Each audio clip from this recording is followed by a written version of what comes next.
बिस्मिल्लाहिर्रहमानिर्रहीम। दोस्तों, गोश्त हमारी सेहत के लिए बेहद ज़रूरी है क्योंकि ये प्रोटीन का बहुत अच्छा सोर्स है। लेकिन आज की वीडियो बनाने का मकसद ये है कि हम गोश्त के हवाले से उन दोस्तों को गाइड करें जिनको high blood pressure, sugar, cholesterol या फिर दिल का आर्जा उनको लाहक हो चुका है।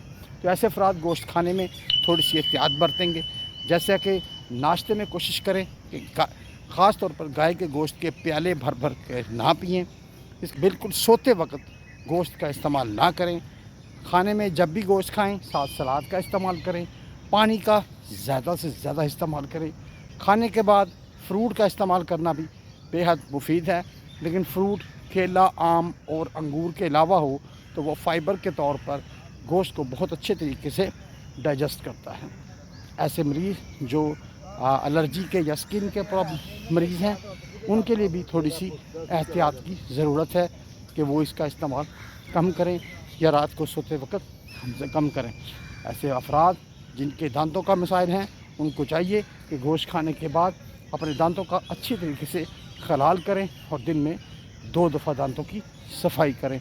थोड़ी सी एहतियात बरतने से आप गोश्त के साथ अच्छे तरीके से एंजॉय कर सकते हैं।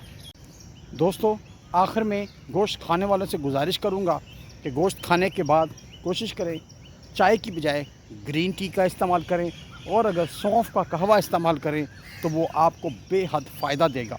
सौंफ का कहवा बनाने का तरीका ये है कि आधी चमची 1 गिलास पानी में पकाएं। जब वो 1 कप रह जाए तो नीम गर्म उसे पी लें, और जो सौंफ बची है जिसे आपने स्टेन किया था वो भी आप चबाकर इस्तेमाल कर सकते हैं। इससे आपका हाजमा भी ठीक रहेगा, उसकी किसी किस्म का आपको साइड इफ़ेक्ट्स भी नहीं होगा, कोलेस्ट्रॉल भी नहीं बढ़ेगा। तो सौंफ की चाय यानी सौंफ का कहवा ज़रूर इस्तेमाल करें। तो मिलते हैं अगली वीडियो में, तब तक अल्लाह हाफ़िज़, टेक केयर।